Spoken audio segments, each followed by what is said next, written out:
Pod Save America is brought to you by Parachute. Parachute makes the softest, most comfortable sheets you'll ever own. Their bedding is designed in Venice Beach and responsibly manufactured in Europe, Tommy. Hannah really wants to live in Venice Beach, but I'm thinking West Hollywood. That's closer to the office. Yeah, I know. Tommy, you have Parachute sheets, don't you? I have Parachute. The worst thing about being on the road constantly is not seeing Hannah, my lovely girlfriend. The second worst part is not having my Parachute sheets because they are ridiculously soft.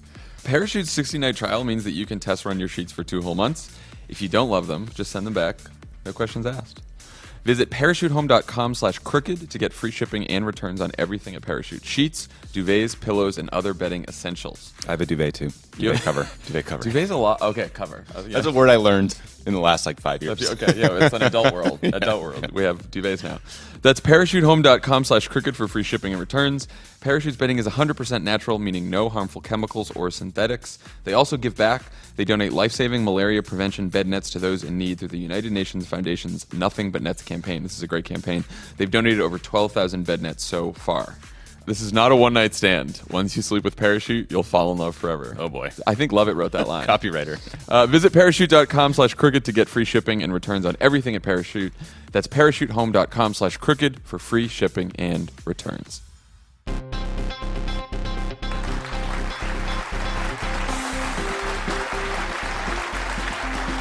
Welcome to Pod Save America. I'm Jon Favreau. I'm Jon Lovett. I'm Tommy Vietor. We are here in Austin today, guys, for a live show. You guys, be a live show. Thank you. Thousands of people. That is the sound of 100,000 people. This is, Kelly. Deafening. I don't know if it's coming across. Sean Spicer would be proud. With us today, we have Massachusetts Congressman Seth Moulton is in the crowd, and he's going to join us in a few minutes. Behave like a live crowd. But first, a little housekeeping. Guys, I have a question. Uh-huh. What's the newest, simplest way to pay people back? Square Cash at the Cash App. There you go. Sending and receiving money is totally free and fast. Most payments can be deposited directly to your bank account in just a few seconds. In the Cash App, link your debit or credit card, select an amount to send, type in a friend's phone number or email address to complete a payment. It's just that easy. They'll get a notification they've received money. No gimmicks, no nothing else. Also, you can now donate to the International Rescue Committee via Square Cash. This is the organization that's helping refugees all over the world. They need our help. Tommy will tweet out the link as always. So go to Square Cash, send some much needed help, and remember to download the free Square Cash app for iOS or, if you love it, Android. Tommy, who do we have on Pod Save the World this week? We have a journalist named Glenn Greenwald. He is, as you guys know, Glenn and I have not necessarily gotten along over the years. We've sort of trolled each other on Twitter. He's one of the guys who helped Edward Snowden initially and unveiled a lot of the NSA programs that were part of that archive. And a couple weeks back, I had Ben Rhodes on the show. We talked a bit about Snowden, and Glenn asked to respond, so he came on last week. We talked for about 45 minutes. It was a really good conversation. It was great to hear his direct pushback on some of the things you hear leveled against Snowden pretty frequently. So I think you guys will like it. I've heard it. It was a fascinating conversation. And he's never said that to me before about any of my There's no compliments from Lovett ever. I mean, look, if you hear a compliment from me, it's true. So, subscribe to Pod Save the World. That drops on Wednesday. Check it out. Subscribe also to Anna Marie Cox's podcast, With Friends Like These. She had a great episode with Rick Wilson, Republican strategist, last week. That was also a great conversation. Yeah. A lot of great conversations. A lot of divides being Anyway, bridged. enough about our podcast. Guys, let's talk about healthcare. Please. So, on the Sunday shows this weekend, we had top officials from Trump's administration fanned out across the shows to sell the merits of the American Health Care Act, a.k.a. ACHA, a.k.a. Trump Care. They didn't do that well. We had a few interesting comments from the Trump crowd. Health and Human Services Secretary Tom Price went out and said, nobody will be worse off financially. Nobody. What do we think about that kind of promise, Lovett? First of all, it's just not possible to pass a big bill through Congress that like everybody wins. That's just not how it works. So it's wrong on its face. Also, as a couple people who have spent years being abused for President Obama saying, if you like your plan, you can keep your plan, because Right. It was a little too simple and basically captured the point of the way we wrote a grandfather clause, and the rest of which I will not get into because it makes me crazy. I had a whole explanation for the grandfather clause here. We don't want to get into it? I guess do it. No, I don't really want to. Okay, let's not do I it. just say that a lot of people think, by the way, Lovett, that you and I just wrote that line and slipped into a speech and we were making policy. That's not really. That is not what happened. In most administrations, that's not what happens. Right. Speechwriters don't just come up with policy in a line. Yeah, there was a dedicated effort to make sure that the system of private insurance as it existed wouldn't be disrupted too much by the passage of these reforms. And for the most part, it wasn't. And that's all there is to say about that. There it is. But Tom Price went out saying nobody will be worse off financially. That is like easily proven false right off the bat. Yeah, I mean, just if you look at the legislation they're proposing, they are trying to, when you take away subsidies or you cut the subsidies that people are using to buy health insurance and you cut Medicaid, both of which are in the bill, that's going to make people worse off financially. Right. So basically, like, there will be millions upon millions of people who cannot, if they do nothing and keep the exact same insurance policy they have, they will receive a smaller subsidy. It's just not, it just on its face can't be true that they won't be worse off, even if they don't disrupt the system too much, which isn't what they're going to do. Tommy, did you have something there? Just boil down the logic here. Yeah, I mean, 15 to 20 million people. You? 15 to 20 million people will lose. The logic is boiled down. It's a roux. 15 to 20 million people will lose coverage. The plan would cost the average Obama enrollee $1,500 more a year if it went into effect today. So it seems like it would actually cost everyone more money unless you're really rich. Rich and healthy people are going to make off better. They probably won't be worse off financially. Most other people will. Like, young people with money will do okay. You know what I mean? Like, if you watch The Americans and Girls, like, this bill's not so bad for you. Which is crazy because those people didn't vote for Donald Trump. Former Goldman Sachs exec Gary Cohn, who's now part of the administration, senior administration official, said if you're on Medicaid, you're going to stay and the expansion is not going to change. Yes, it is. That's the point of it. The whole point of it is going to end in 2020. They hate Medicaid. They want to wind it down, especially the expansion for people that were above the poverty line. So that's just not true. And Paul Ryan, who doesn't seem quite as comfortable lying so blatantly as some of the members of the administration, when he was asked about it, Paul Ryan was asked by John Dickerson how many people will lose coverage. He said, quote, "I can't answer that. It's up to people. You get it if you want. That's freedom." So that's outrageous. But like, we should take it on its face first, right? The point he's making at an ideological level, there is some truth to it. His point is, it's not necessarily the government's job to make sure everybody has health care, so we're going to get rid of the mandate. And because we're going to get rid of the mandate, there may be some people who choose not to buy insurance. And because they're going to choose not to buy insurance, which is now their right to do, some people won't have insurance. Now, I don't think that's necessarily good policy making, but I understand where he's coming from. But basically, it's actually a non sequitur to what this law is intending to do. Because while they get rid of the mandate, they include a lot of punishments for people who don't have health care. So if you don't buy health insurance as the draft law currently stands, the bill currently stands, if you try to buy it again down the road, you'll have to pay more, which is sort of a backdoor mandate. So he still believes there should be punishment for people who don't have health care. Lovett's getting into the backdoor mandate again. Mandate through the back door. He's been trying to explain it for 3 episodes. I got it that time. Mandate through the back door. That's a new phrase. That's good. That's a new phrase. Look at you. Congressman Moulton, who's in the House, you can use that. Take it, don't take it. I won't be offended either way. Don't take it, leave it it's if yours you if you want it.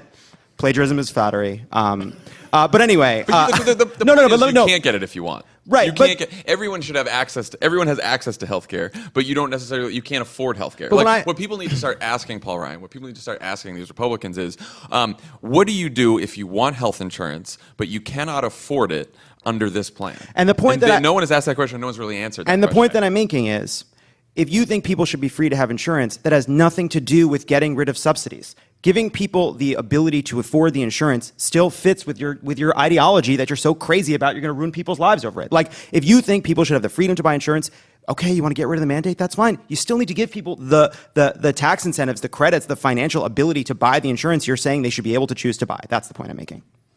Again, great.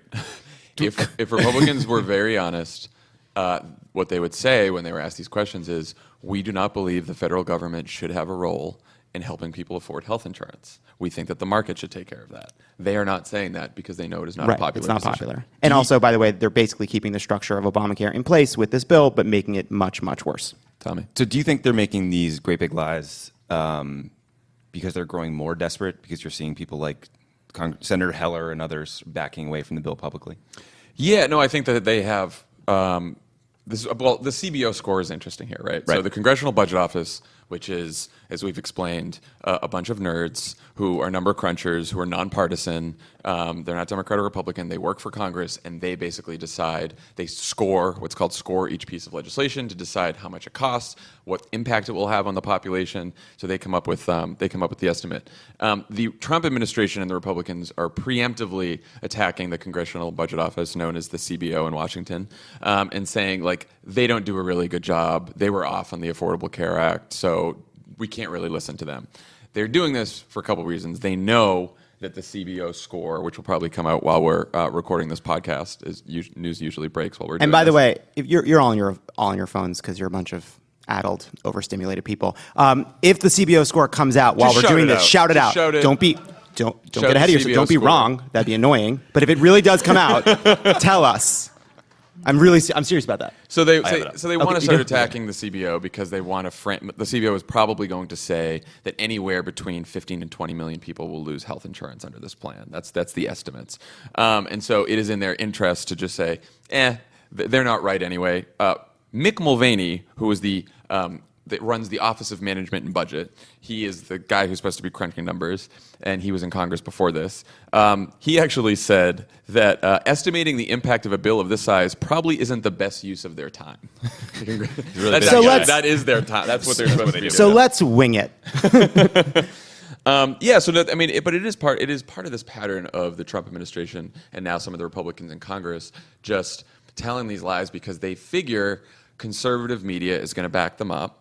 And they're going to, it's not necessarily they're going to convince people that the CBO score is wrong, but they know that their side will believe them, that most people who watch conservative media will believe them, and they'll sort of muddy the waters enough so that people are like, is it true that people are going to lose their health insurance? I don't know. Right, That's and just move what the fake quickly news media said, and the partisan CBO. you And know? also, right. So, and look, the CBO isn't perfect. No giant sort of apparatus to figure out what a big bill is going to do is ever going to be perfect. But the CBO does a pretty good job. And the one point I wanted to make about this is, this is not Trump out of nowhere. This really is the logical conclusion of the way Republicans have treated the CBO for a long time.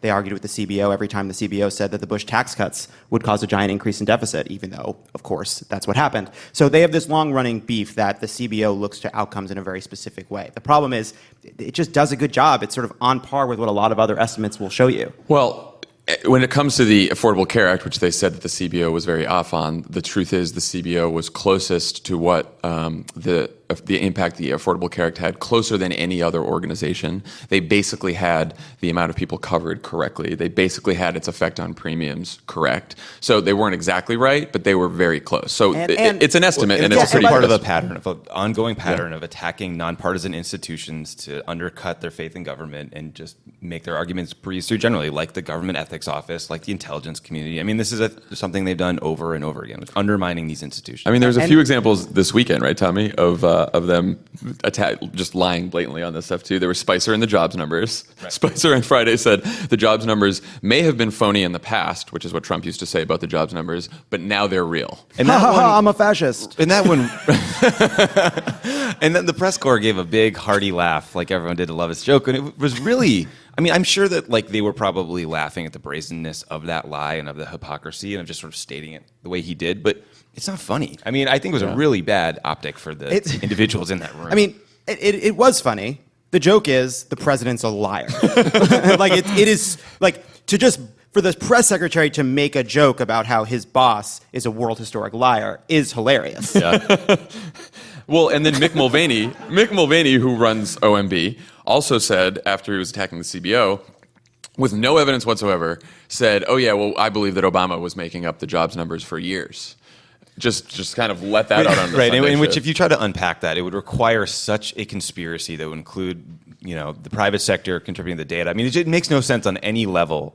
But they persist in putting forward this lie because Donald Trump said it along the stump at some point because Steve Bannon whispered it. But the most obvious way to figure out that it's a lie is the jobs numbers that were just released were fit perfectly into the overall trend of jobs numbers through the Obama administration. So, it's Also, it's not like they got so much better or so much, it's all the same trend. So why did he suddenly make them up? Two things. One, if we were going to make up job numbers, why did we make up all those shitty months sometimes? Just to keep people on their toes? That's the first thing. The second thing is, if we did make them up in advance, it would have been nice if they told the speechwriters, because so many times at 8:30 in the morning, the job numbers would come out and we'd frantically assemble to try to write a statement. And maybe they just didn't trust us with the conspiracy. And that hurts my feelings. It is a good thing to tell people, though, how this works. Yes. The people in the administration, in the White House, are not supposed to know the jobs numbers until everyone knows the jobs numbers. So they come out at 8:30 a.m. Eastern Time on the first Friday of every month, and they're released by the Department of Labor. And the Department of Labor doesn't tell anyone except Like, there's like 2 or 3 people in the White House that know, including the President of the United States, but like the communications team, the chief strategist, the director of communications, the speechwriters, no one knows this. Even the press corps is like locked in a room where they're not allowed to communicate with anyone for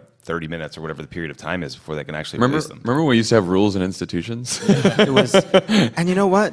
We didn't really like them that much, but we miss them now. You know?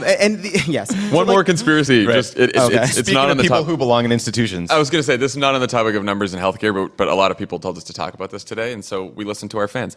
Kellyanne Conway was interviewed at her home by the Bergen Record in New Jersey, and was asked if she has come up with any evidence to support Donald Trump's claim. Her home on Skull Island, which is very difficult to get to. To support Donald Trump's claim that Barack Obama wiretapped Trump Tower. And she said, no, I am not in the job. I'm not in the business of providing evidence, which take that for what you will. And then she said, look, these days they have microwave. Your microwave can spy on people. So Obama could have done that. I was ready to read this and just assume it was a joke about the Internet of Things and spying, but like she was not kidding. Why would you tap a phone with a fucking microwave? What are you talking about? The whole thing, I have to say, if you want to find out what's going on in my life, being near the microwave is not like a bad idea. It's a 3 Hot Pocket day. It's like, oh, John, that Domino's, that's a couple days now. Buddy. Here's the problem. I do think they can get away with a lot of these. This was a question. My mom had a question today that she wanted us to answer. She's like, if Donald Trump does not provide any evidence on this wiretapping, what happens? Does he just get away with lies? Is there no, That's a depressing, it's depressing to answer I said, that Mom, question. listen to the pod. I'll let We you got to know. win the House. That's what has to happen. I think the tail of the tape is that he does. Right? What has the cost been for saying 3 to 5 million people voted illegally? But what I was going to say, just to finally put a pin on the healthcare conversation, is I think this is the first time where he can't get away with the lies necessarily, right? It's a knowable Because fact. If it doesn't matter what the CBO scores, if this thing passes and a bunch of people lose their health care, they will get the cancellation notices, or they will go to, they'll get a health care bill that they can't afford. Yeah. And they won't be able to lie their way past that. So I do think that this is the first time they're really going to get in trouble, because what they're doing is actually going to have an impact on people's lives. It's not just going to be something we read about and think, oh, this is a funny conspiracy theory. Yeah. So which is I think the conclusion here is these resistance recesses are actually working. You see members of Congress caving left and right, and I think people are running scared, and we should keep at it. And one thing Ben Wickler, our friend from MoveOn.org, reminded me of last night, there's going to be a mini recess on Thursday and Friday of this week, and MoveOn is organizing 12-hour stakeouts in front of Republican House and Senate offices. So you can sign up on MoveOn.org for 1-hour shifts, and basically all these protesters will be outside of the offices. And listen, if we see some Pod Save America shirts, Friend of the Pod shirts, straight shooter shirts, repeal and go fuck yourself shirts, we won't be mad about it. We will not be angry. Don't go anywhere. This is Pod Save America, and there's more on the way. Pod Save America is brought to you by Harry's Razors. Ooh. Love it. Do you have a Harry's Razor story? I do have a Harry's Razor story, and Please share it. I'll tell you what it is. What is it? I run out of razors, and you go to buy a razor, and it's a ridiculous price. And I was literally in the store, and I was about to buy, and they act like they're giving you a deal. They're like, hey, $20 for 2 razors? How about $40 for 4 razors? They're bastards. And I was in the store, and I was like, don't buy these razors. Also, you can't take the razors off the shelf because everyone's stealing the razors. No, you gotta press so a button. you're dinging the An customer alarm service goes off. button. Because it's basically like Raiders of the Lost Ark, and you got to get somebody over there to unlock it, and there's guys shooting things at you because they're so expensive. I also feel bad. These people are working hard, and we're like, no, come get me razors. I don't feel bad about that. That's part of their job. But regardless, I didn't buy them because I knew that Harry's Razors was going to be a sponsor, and sure enough, I got a Harry's Razors in the mail. It worked really great. Harry's was started by 2 guys, Jeff and Andy, who were fed up with being overcharged for razors, much like Lovett's experience. So they decided to start their own razor company to give guys everywhere what they deserve: a great shave at a fair price. They bought a factory with 100 years of blade making experience so they could make their own high-quality razors, sell them online, and ship them directly to you for half the price of the leading brand. I really just want to focus on how stupid it is how much they charge for razors at the store. They're bastards. Yeah, okay, strong feelings. Fair. Harry's razors include everything you need for a close, comfortable shave: 5 German-engineered blades, lubricating strip, flex hinge for a comfortable glide, trimmer blade for hard-to-reach places, and a weighted ergonomic handle. That was a mouthful, guys. Think of everything. All this for a $2 blade compared to the $4 or more you'll pay at the drugstore. Or more. We alluded to this issue earlier. Or more. Harry's is so confident in the quality of their blades, they want you to try their most popular trial set for free. It comes with a razor handle of your choice, 5-blade cartridge, and shaving gel. It's free when you sign up. Just pay a small fee for shipping. To redeem your free trial offer, what are we going to do? Go to harrys.com/ Is it crooked? It is crooked right now. That's harrys.com/crooked. Steve King, Congressman Steve King, our most racist congressman. Steve King had an interesting tweet over the weekend. Tommy, do you have the tweet? I don't have the text of it in front of me, but it was The tweet was, "I'm a racist." yeah. Here I have pull that it. up. He said, "We can't restore our civilization with somebody else's babies." I mean, I think it's pretty self-evident why that's a pretty appalling thing to say, but I think what people don't necessarily understand is like this isn't just some random member of Congress popping off. This is a guy who has enormous influence on the party because he's a member of Congress from Iowa. So in 2016, he held a Iowa Freedom Summit, which included Chris Christie, Scott Walker, Mike Huckabee, Ted Cruz, Rick Santorum, Ben Carson, others. They attended this event. That's either a Republican primary or the worst game night. They attended this event after he said that Dreamers, young immigrants brought to the U.S. illegally as children, were primarily drug mules with calves the size of cantaloupes because they were hauling marijuana over the border. I mean, this is a guy who gets the ring kissed every couple of years. He has outsized influence in pushing for immigration laws and other parts of the party platform. And, he said Al-Qaeda would dance in the street when Obama was elected, like verbatim. Yeah. And so, this guy persists in the party, and he's a cancer that is spreading through their policy, through their platform, through the tone of what they say. And we can't just laugh at, not us. They're like, oh, he's, crazy Steve saying more stuff. I mean, this is a huge problem, and it's become more representative of the party than it is an aberration. Yeah, I mean, what used to happen when someone popped off like this is they tweet something or they say something and everyone condemns them, and then they end up trying to apologize or walk it back. So this morning, CNN has Steve King on, and they're like, what the hell was up with that tweet? And he basically said, I stand by every word. Quote, I'd like to see an America that's just so homogeneous that we all look a lot the same. And first of all, I just don't understand. It's calves the size of cantaloupe, babies, everybody, a lot of it's very sexual for him. It's very dark. No, it's weird, right? There's this blend of fascism and a weird homoeroticism that always is right under the surface. It's right fucking there. I don't care. For Lovett's Steve King fan fiction, please go to. No, it's but what is he? It's he's not in it. Is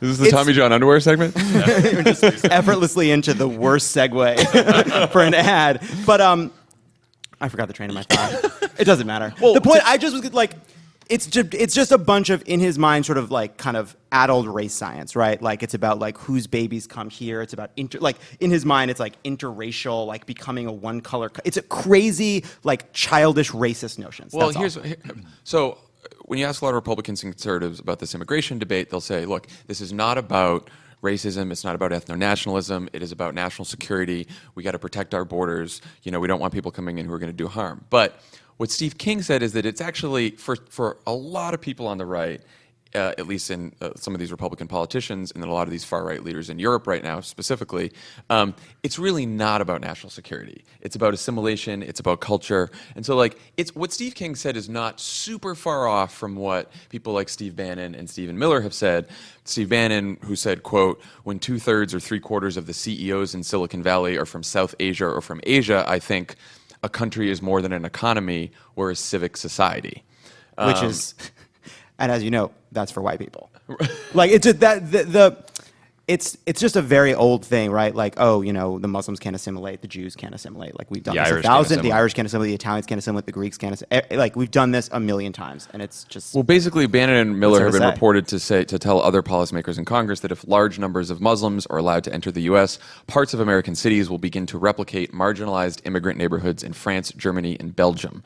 That have been home to plotters of terrorist attacks. So this is part of their... You know what the surest way to do that is? To make millions of people feel like they're not welcome in this country and they have to close off and protect themselves and be separate. It is a self-fulfilling prophecy. It is disgusting.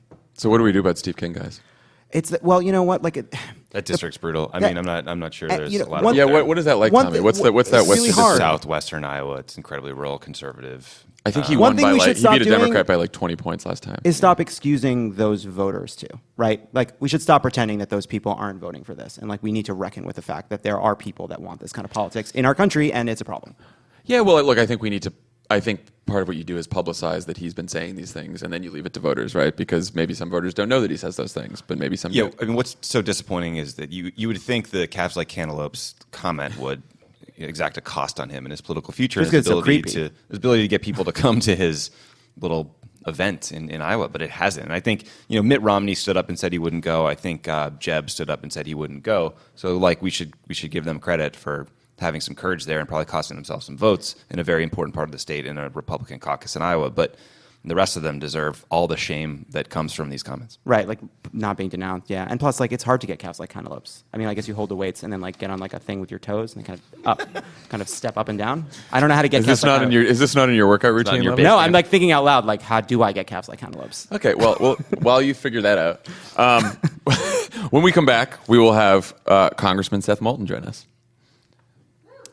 And we're back. And we're back. Today we are very happy to have representing the 6th district in Massachusetts. Correct. Congressman Seth Moulton, former Marine who served 2 tours in Iraq. Congressman Moulton, thank you for joining us. 4 tours in 4 Iraq. tours. Oh man. Harvard grad. Sorry, Wikipedia page was off. 4 tours. You are overqualified for Congress, which is a state bad right now. And we're going to tighten it Very up. impressive. We're going to be very professional. But he's also very handsome, and you can't see that over the audio. Oh boy. You want to take? Hey, we're off to a good start. Thanks Sure. for having me. I say thank you for coming on. One of the biggest things in the news these days has been the Trump Muslim ban, and you were speaking out about this a long time ago, really early on, based on a personal experience from your time in Iraq and a friendship you made with your translator in Iraq. I was hoping you could just tell everybody that story and why this was so important to you, and how you took steps actually personally in your own life to work on the issue. Yeah, so I was a Marine. I was an infantry officer in Iraq. I was sort of out there. Had to work with translators all the time and intelligence sources, who of course were Muslims. They were Iraqis. And one of the guys I worked with became very close to me.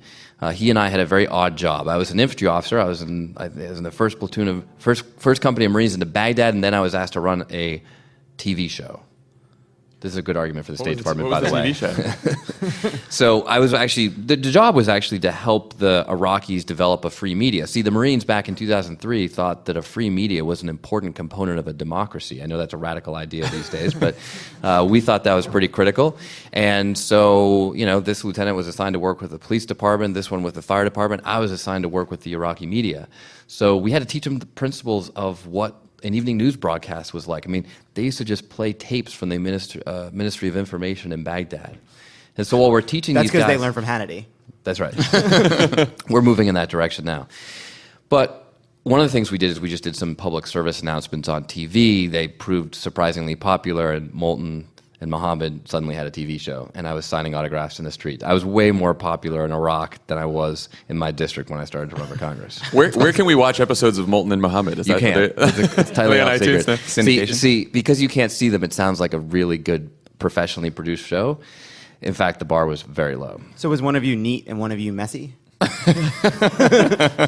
Well, I wore the same uniform every single day, so he was definitely better looking. But we had this show. It was sort of like a 60 Minutes news commentary show. It was very popular because we actually, like the free press, we reported on things that mattered to the Iraqi people, like why the electricity wasn't working.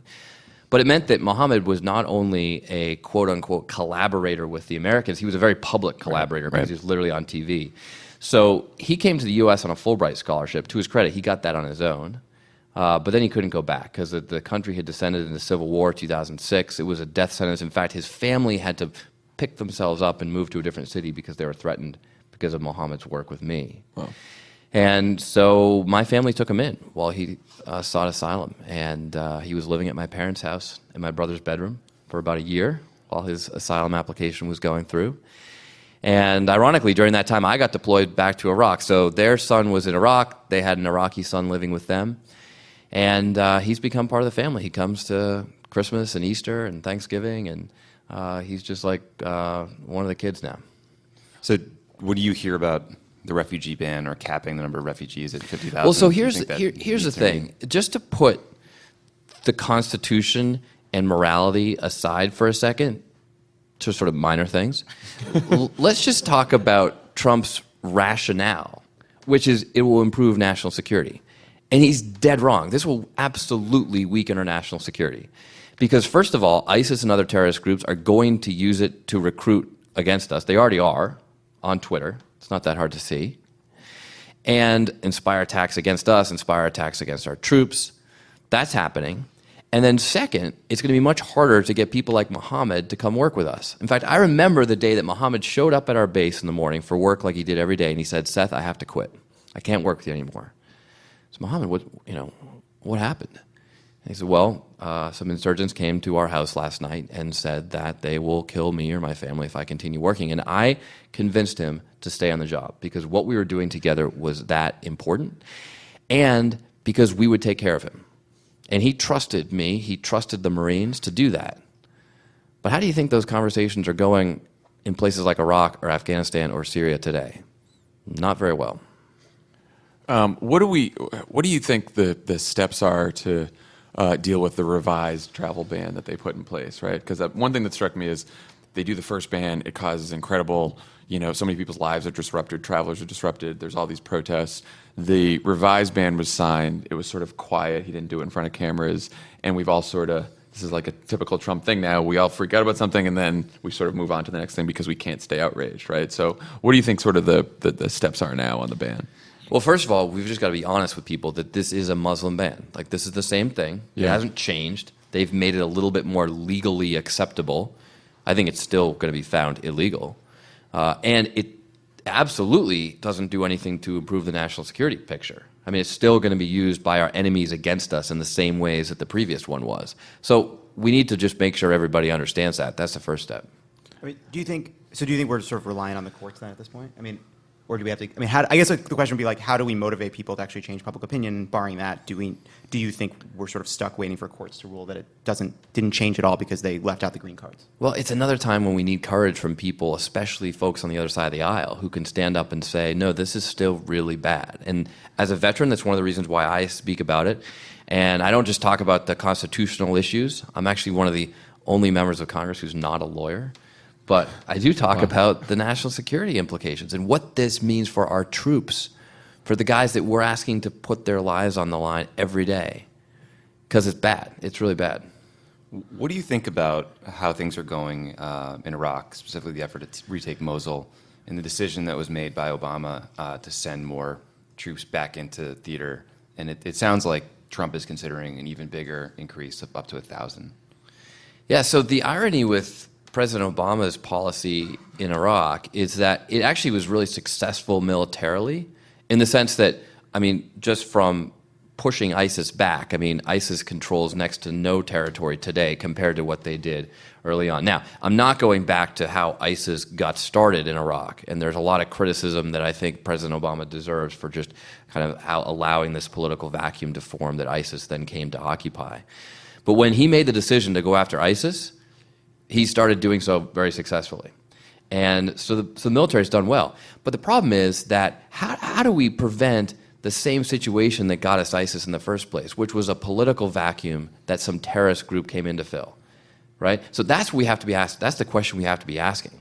It's not what the military strategy is to defeat ISIS. It's what is the political strategy to ensure that Iraq can be stable enough that we don't have ISIS 2.0 coming down the road. Because in a lot of ways, ISIS really is Al-Qaeda in Iraq 2.0. That's what's going on. Do you think having a Secretary of State that doesn't ever speak in public and no undersecretaries or assistant secretaries is a good step forward? Oh, it's great. Absolutely. Yeah, it's fantastic. I mean, those huge budget cuts, I mean, do those concern you as someone who's They don't shot only concern me. They concern Secretary Mattis. Secretary Mattis has said, if you cut the State Department, you better buy me more ammunition.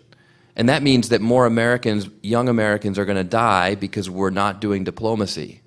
And so it requires troops to go in. And so my criticism of President Obama is the same as my criticism of President Trump. We don't need a new military strategy against ISIS. We don't need to drop more bombs or send more troops. We need a political strategy so we have an end game.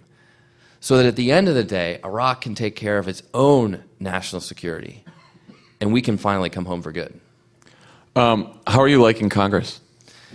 So it's an odd job. It's not where I expected to be. Only fastballs here. I didn't grow up like interested in politics. I really didn't follow politics at all. I decided that I wanted to do something to give back, and so I went into the Marines. Had so much respect for those, the 18, 19-year-old kids who put their lives on the line every single day for our safety and freedom.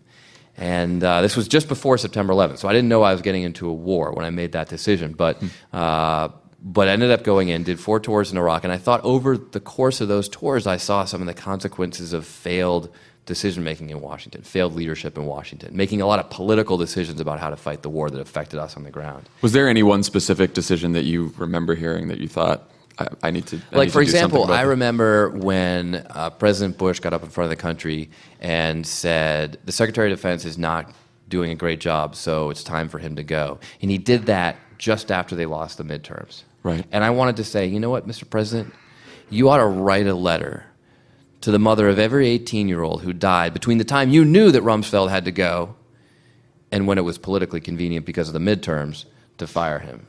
Yeah. So that's kind of how I thought about it. But listen, I got out of the Marines. I went to business school. I took a job down in Dallas, Texas, like every aspiring Massachusetts politician. You go move to Dallas, Texas, right? So this was not what I expected to do. But there's a great new nonprofit called New Politics out there. And they're recruiting service veterans to run for office because we've never had fewer veterans in Congress in our nation's history than we do today. And not just military veterans, by the way, but like City Year, Teach for America, Peace Corps veterans.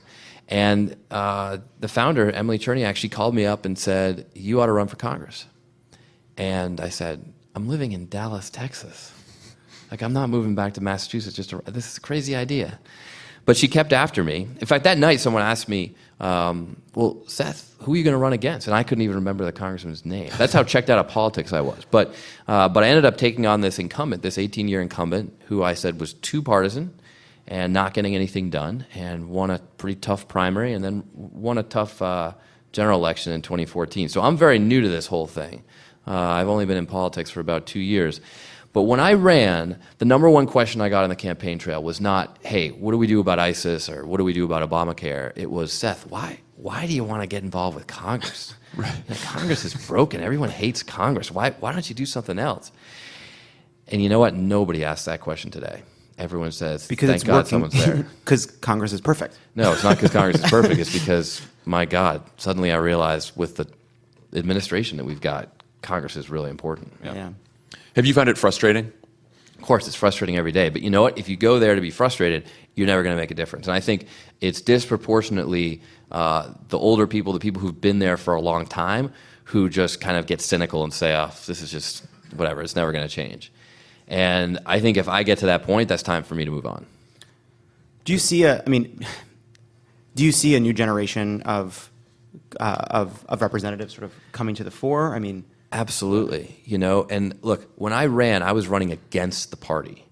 I mean, everyone in the party was against me because I was running against an incumbent, right? So I'm not a party guy at all. But one of the people in the party just said that I'm apparently the number one recruiter right now, and it's because of all these veterans who are coming out of the woodwork. A lot of people, but especially veterans, who come to me and said, hey, if you can do this, I want to do it too. We need better people in government. And so this is one of the best things to come out of the election.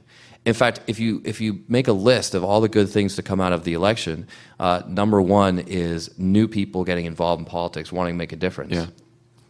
I don't know what number two is, but We're still working on that. we're working on that. But this is exciting. I mean, this is the future. This is how we can change things in Washington, is to get new people who come there having, worked for something a little bit bigger than themselves or their political party.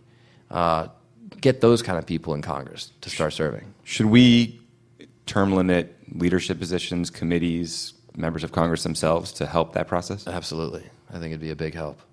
I mean, look, it is long past time for a new generation of leadership in Washington, but especially in the Democratic Party. And I think that's one of the things that we Democrats have to come to terms with, is we lost. And we didn't just lose a little, we lost badly. Not just in this election, but you put all the last few elections together, like we're in dire straits. And we're not gonna fix that just by being the Trump opposition. we got to have a new vision. We got to have a forward-looking vision. And you know what? Trump has left us a great opportunity too, because a lot of people talked about how the economy dominated this election. Well, Trump's vision for the economy is entirely backwards looking. It's let's go back to 1955, because everything was. I mean, Steve King was happy back then. It was real racist, but. Well, we're going to go back into the coal mines. We're going to go back into these manufacturing jobs that didn't just go to Mexico. They've been automated out of existence, right? So this is a totally unrealistic vision. It's backwards looking, it's pessimistic, but it's also just not going to happen. Right. And no one's really fooled by this. So this is a great opportunity for Democrats to get out there and say, let's develop an economic vision for the future that embraces the new economy and says to everybody in America, not just people in Silicon Valley or Cambridge, Massachusetts or Austin, Texas, but everybody in America, we want you to be a part of the new economy. We need you to be a part of the new economy, and here's how. So you've talked about this a little bit. You talked about the economy. The fight in politics is always, is it trade that's hurting us? Is it foreign competition? And obviously, a huge, huge challenge before us is automation, right? The automation is taking a lot of Huge jobs. challenge. So we hear a lot of people talk about that, but what are some of the policies or ideas? Like, where is the next generation of jobs going to come from, and what should Democrats be saying? What is the economic vision for Democrats? Well, first of all, I tell you what, I started asking this question after the election. I realized, there are not a lot of answers out there. Yeah. And I said, well, who's the Democrat who's figuring this out? That was kind of the response. I got silent. So we're trying to work on this now. But one thing is clear is that almost the majority of new jobs that have been created in the last 10 years in America come from entrepreneurs, from new businesses. And this makes sense, right? Because if it's truly a new economy, then it's not just the old line businesses where you're going to get new jobs. It's not just the old companies that are suddenly going to start hiring people instead of firing them and hiring robots, right? So we need to much more embrace the new economy. That means entrepreneurship. It means this phrase economic dynamism. It's how quickly our business is starting. So one of the things, not to say anything bad about Obama, but great top line numbers for the economy, for the economic recovery under President Obama. But one measure that doesn't look good is starting new businesses. Actually, more businesses went out of existence under President Obama's term than were started. So that's something we have to reverse, because new businesses with new ideas create new jobs that sort of by definition succeed in the new economy. But here's the thing. There are a lot of new businesses actually here in Austin, Texas. There are a lot of new businesses in Massachusetts. There are a lot of new businesses in the Bay Area and Silicon Valley. But there are no new businesses in Middle America. Yeah. So why are we starting businesses in these few coastal cities or these unique places like Denver or Austin, but we're not starting businesses in the heartland? That's a question we got to answer. I guess the question, we've sort of bumped up against the same problem too, which is, you ask this question, so where's the new economic vision going to come from? And everybody's like, well, I guess from us, from someone, by us, like Democrats, from nobody really knows where. I guess for listeners, for people, what can they do to help be part of this process? Who can they push? Who can they ask questions of? Because I do agree with you. I think one of the big challenges before us is figuring out what that vision is. Well, you're right. And look, this energy that's coming out of this election is fantastic, and a lot of people want to get involved. One of the things that we did back in my district in Massachusetts is we just held this forum where people could come out and meet a bunch of different organizations that are doing things. Now, this was kind of like environmental organizations, women's rights organizations, specifically groups that felt targeted by the Trump administration. And we had hundreds and hundreds of people come out just to kind of wander around and talk to some of these folks and get involved. So I think that in the same way as people are helping out with those kind of movements, we need to get some energy behind figuring out these economic challenges. And if you can figure them out and get behind some Democrats who have that economic vision for the future, then we're not only going to be able to help people, we're going to start winning elections again. What do you think Democrats get wrong, and specifically with the message, right? Like, what would you improve upon with the Democrats' message, looking to 2016, back to 2016, and then looking ahead to 2018? Well, in some ways, our election during this presidential our message during this presidential campaign was just kind of like, things aren't that bad. Things have gotten better under Obama, which is true. I mean, overall, he was dealt a terrible hand by President Bush, and he did orchestrate a magnificent economic recovery overall. But a lot of people were left out. Mm-hmm. And Trump managed to speak to those people. And he said, I know you're hurting. And here's some crazy idea for how it's going to be fixed. And a lot, look, people aren't stupid. Americans aren't stupid. A lot of those people knew that that wasn't realistic. A lot of the coal miners know that those coal jobs aren't ever coming back. But they said, you know what? At least he gets that I'm hurting, and he says something. It may not be realistic, but at least he says something. Meanwhile, Hillary's just saying, all she's saying is, things aren't that bad, and that guy's nuts. That guy Trump is nuts. Well, that's not a winning campaign message. Yeah. So we have to have a message that actually reaches out to everybody and says, I know you're hurting. I feel you. I hear you. I'm going to listen, and we're going to work together. We're going to figure out a plan to get you back in the economy. Do you think it's a question of framing, too? Because so Hillary's people would say, and Hillary might say, we have this like mountain of policy papers, right? Look at our website. We have all these white papers. We have all these ideas on the economy, right? And she would give these major economic speeches all the time, right? Didn't break through to people, obviously. In part because the only thing that was covered was Trump, right? Well, that's what I'm saying. So, like, how do you, and I'm looking ahead to like 2018 and 2020. You can imagine a lot of these Democrats saying, I have ideas on how to fix the economy. Here they are. And then Trump tweeting something crazy, making fun of them. And then that's the news cycle, right? Like, how do Democrats basically break through with sort of a new message and new ideas? Well, I think one thing is you've got to have new leaders. You've got to have new people that sort of represent this new generation of the Democratic Party. And I think so part of it is an image problem. I mean, look, one of the best cases to make for the fact that we have an image problem is if you look at all these reams of policy papers, they're actually really good for a lot of Trump voters. Right? Yeah, I mean, that's the big joke with this election is a lot of Trump voters voted against their interests for this crazy guy who rides in a golden elevator. Yeah. And so that's how bad our messaging problem is, that we don't actually have to change our policies so much as we just need to make sure they connect to real people's lives. And you think that's basically a question of we just need new people? I think that's a huge part of it. So to that recruitment effort, so you're making this big push to recruit veterans.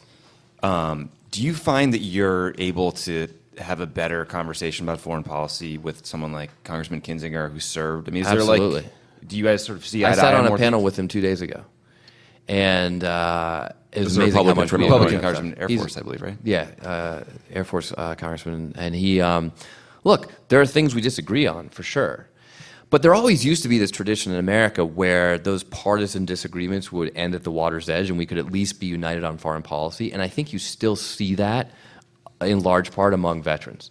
So I serve on the Armed Services Committee, and I do a lot of things across the aisle with Republican veterans. What, on the foreign policy agenda of sort of challenges Trump will face the next 4 to 8 years, hopefully 4, what worries you the most, or what do you think is the greatest threat we face? Russia.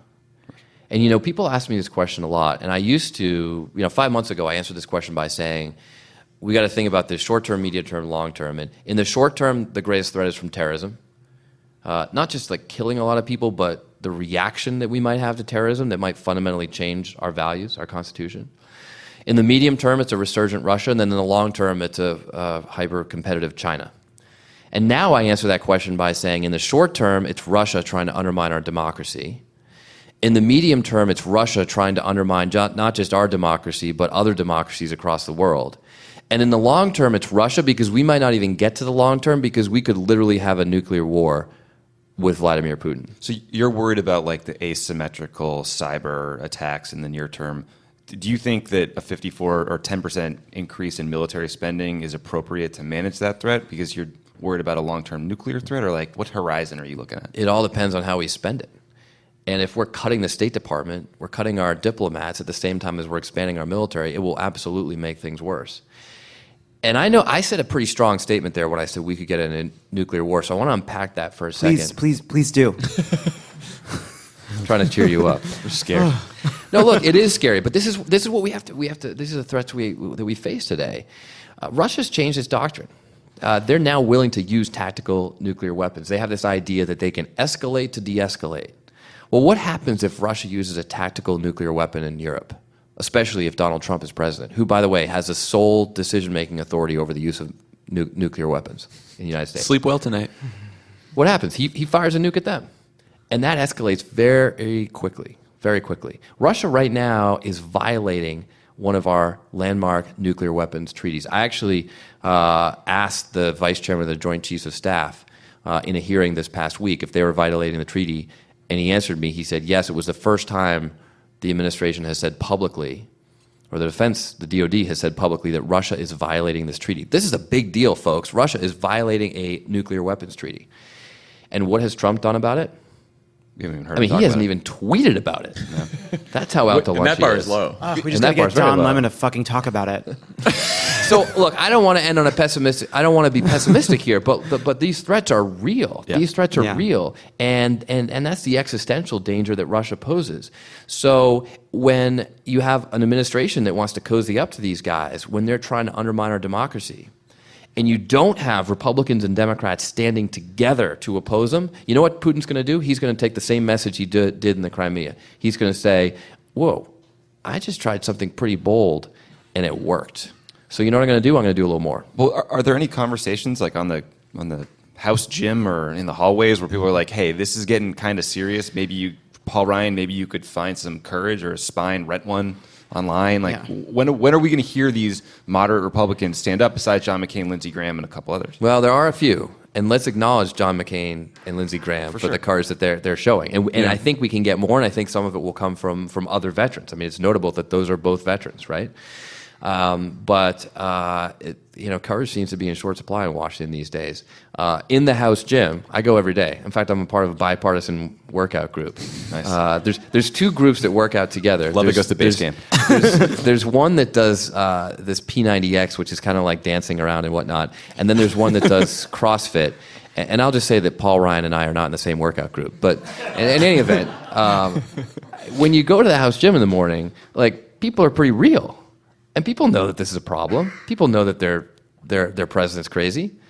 But then they put a suit on and get out in front of a press conference and say, this guy's great and I can't wait to work for him. Yeah. Why do you think that is? You always say courage more than anything else is what's missing in DC today. I thought that for a long time. Like, what is it? Is there incentives? Is it just people wanting to keep their jobs? It's Is it fear? self-preservation. It's self-preservation. I mean, that one of the reasons why, look, I don't think you have to be a veteran to run for Congress. I don't think it should be a litmus test. But one of the reasons why I think we'd be overall more healthy if we had more veterans is, like I've taken greater risks in life than losing my job in Congress, right? So when you kind of put that in perspective, I remember during training, one of the captains was asking us. It was a really, really long, rough day, late at night. He said, hey guys, was this a tough day? And we were all like, yeah, it was really, really tough. And he's like, nobody died, so it wasn't a tough day. Yeah. And I think that some of that perspective, when you're worried about party politics and, am I going to get primaried and all this stuff that really doesn't matter when you're talking about preventing Russia from undermining our democracy, I think that perspective might help. And people are spotting each other in the gym? Is it like you switching off on like the lap pull down? Yeah. I mean, Sounds like a good time for some audience questions. A lot of free weights going around, but yeah, It's a free weight thing, because free weights are better, right? Because you're working the smaller muscles. Well, it looks cooler. All right, looks cool. This is Pod Save America. Stick around. There's more great show coming your way. Pod Save America is brought to you by Texture. So many of us get our news from social media, but we need more than just opinions from friends to stay informed.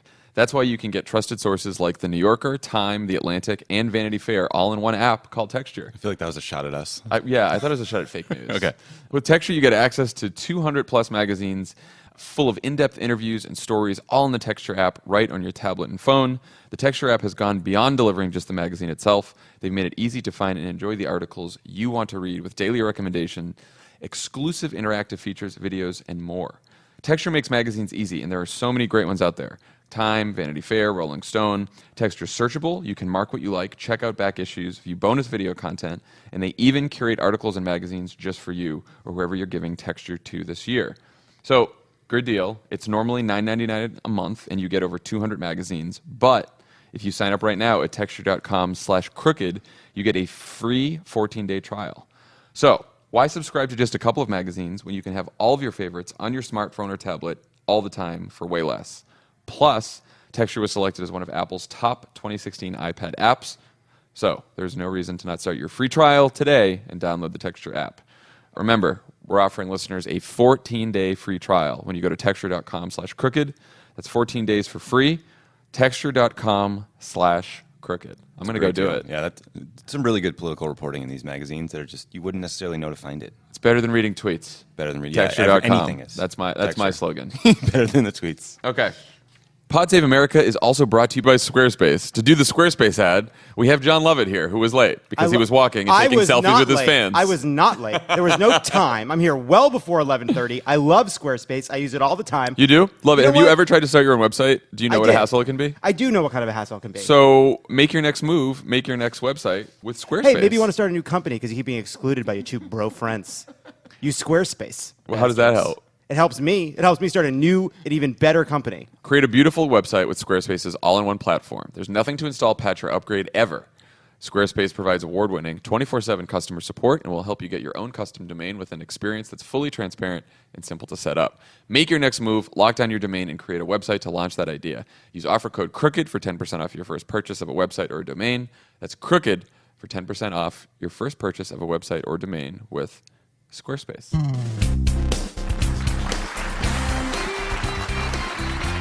Does anyone have any questions for us, for the Congressman? Hi, Hey. Kristen. Hey.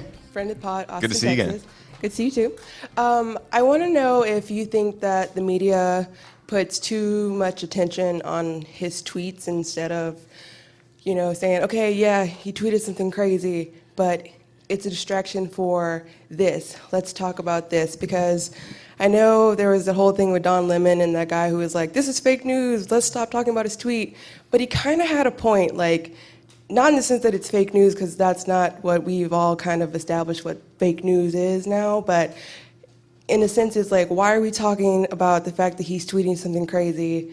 Let's talk about the fact that, all these like other really intense things are happening, that the investigations aren't going fast enough or aren't going through at all, or, he's saying, this behind closed doors, and we know this because of this, and there's all these leaks. And do we need to put more pressure on the media to focus in and not get so easily distracted? Because, I'm sure everyone in this room has been, following things very closely on Twitter and follow a lot of journalists and do the homework, but there's not a lot of people who do that. There's people who, just see like trending moments or Facebook news feeds and don't do the homework. And it's frustrating when they're like, oh, I can't believe he tweeted that. I'm like, yes, but what about this? And you're like, oh, I didn't know about that. And they're like, Kristen, you're crazy. I'm like, I'm not. Look, it's really tough because he's the president of the United States and he's tweeting crazy lies and distracting things about important issues. And so I think it's hard to say, oh, they shouldn't be written about, they should be ignored. But I think it is important to be putting them in context. So one thing I think that has happened is there was a long time where you'd see a Trump tweet and then all of a sudden that'd be a headline. Trump accuses so-and-so of X, or Trump says Obama wiretapped him, right? And you still see some of that, but I think that the key thing is making sure that these things are put in context, which is Trump offers baseless allegation in the midst of Russia investigation, right? Like, I think it's not necessarily about whether the tweet itself is a distraction, which of course it can be. It's just making sure that it's in the right context. Congressman, do you guys pass the tweets around on the floor when you see them? How does that go down when you're with your colleagues? I remember when something came out, and it was early in the morning, and I hadn't looked at the news yet. So I walk in, and the guys are all talking about something. And I'm like, what's going on? I was, well, it's another totally absurd thing that the president did.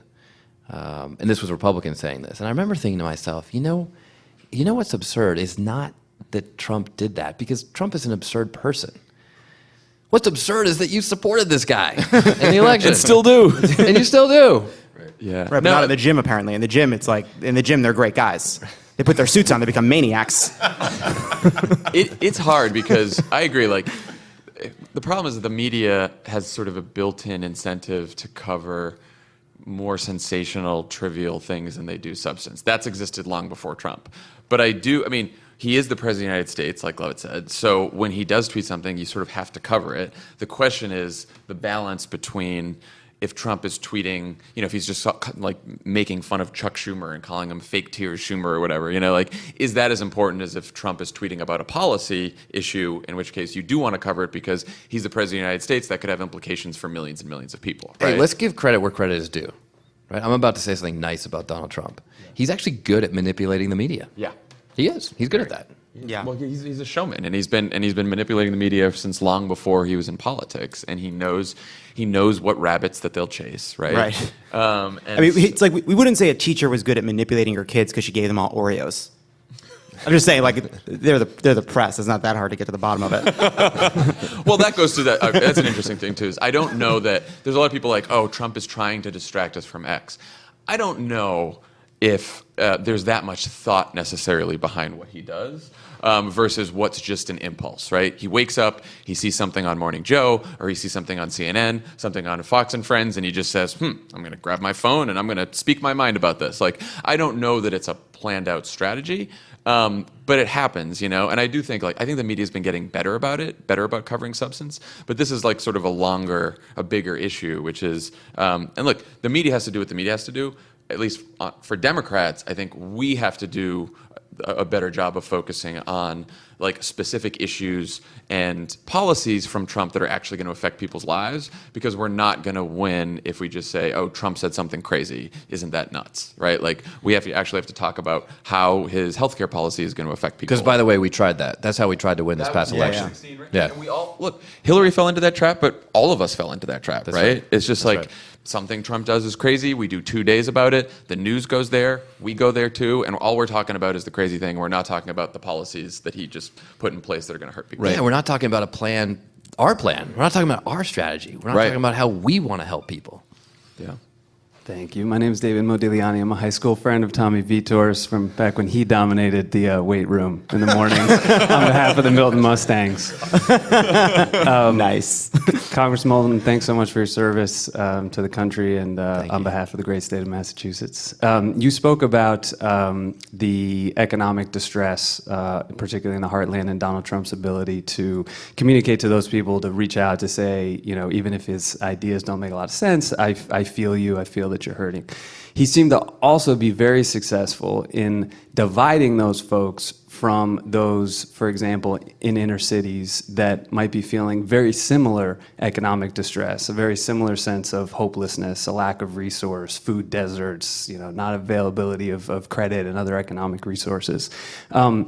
As we think about the Democrats' vision moving forward and the story that we're telling, what can we do to help those groups of people understand that essentially their fates are linked?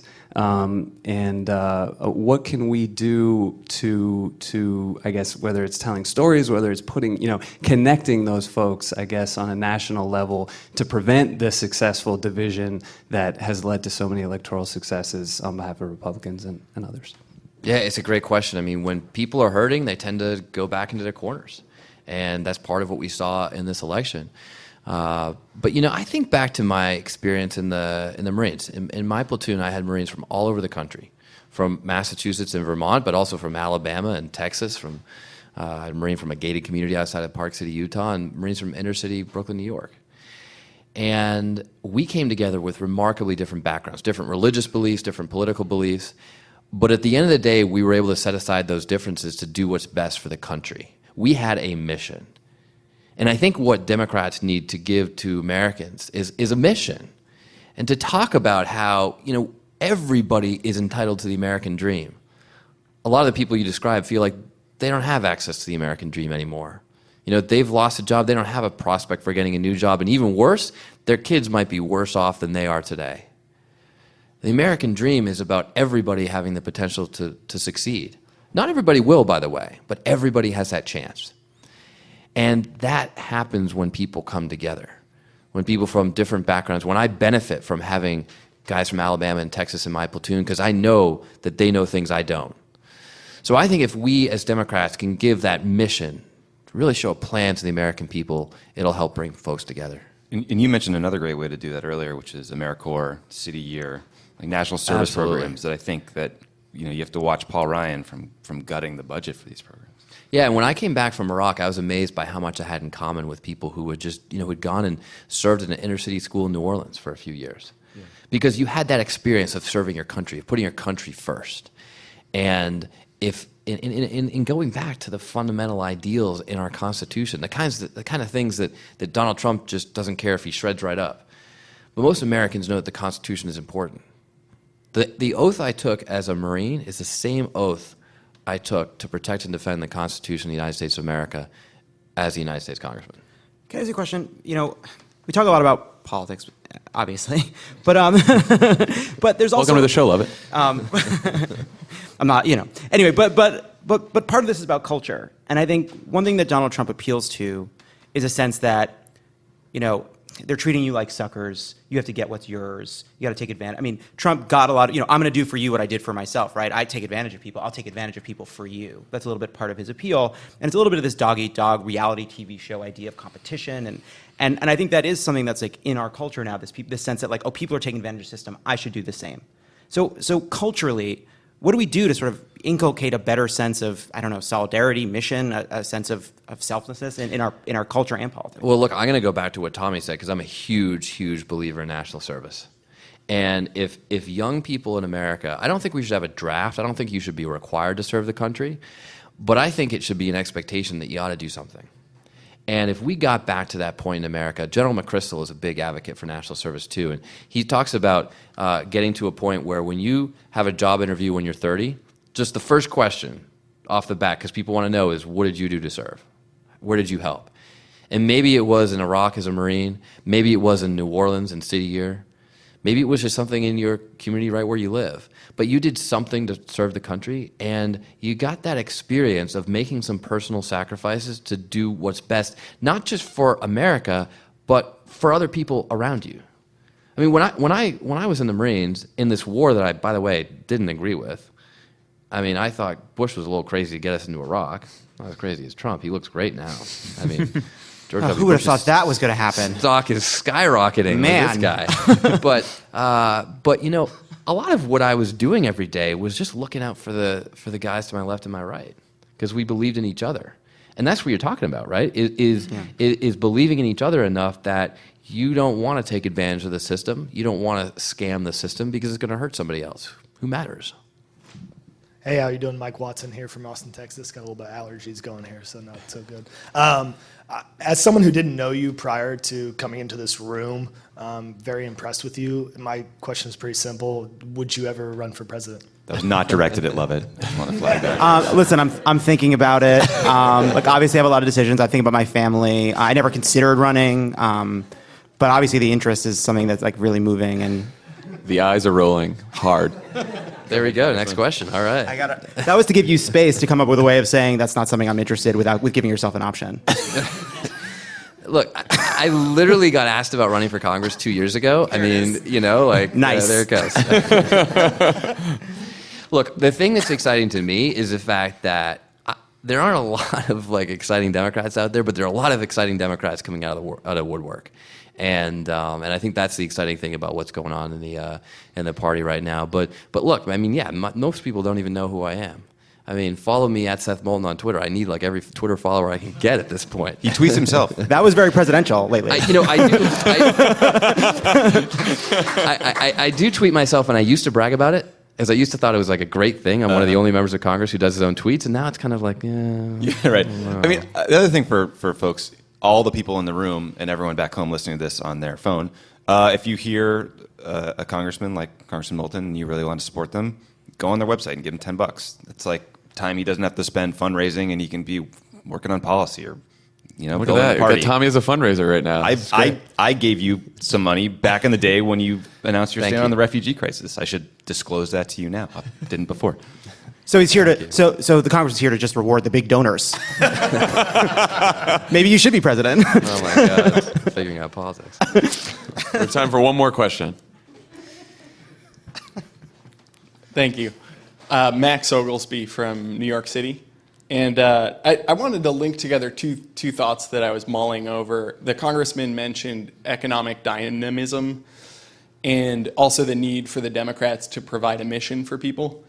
I feel like organized labor and unions were a great way to give people a mission at scale. The jobs that sort of welcomed unionization were also among the first to be automated. Mm-hmm. So I wonder how you link together the need to create that mission with the need to create economic dynamism.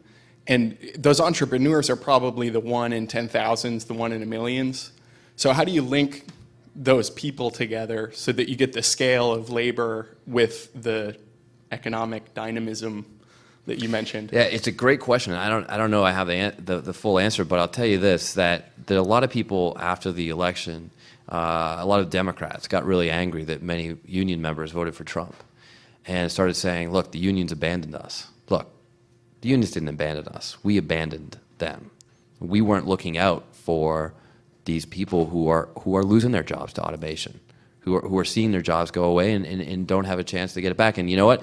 A union's great if you're in the union and you've got a job and you're bargaining for better wages. Unions are really important for that. But if you don't have a job at all, then a union doesn't do you much good. And so we do have to figure out how to connect these two because they matter. I mean, people should have the freedom to organize. And we need unions to support wage growth because wage growth matters. One of the good things is that new businesses generally lead to wage growth too. So bringing those two together, I think, is something we need to figure out. It's a great question. Thank you so much to Congressman Moulton for joining us today. And Hey, thank great. the Thank you. thousands of people who came out in Austin. We'll be back next week.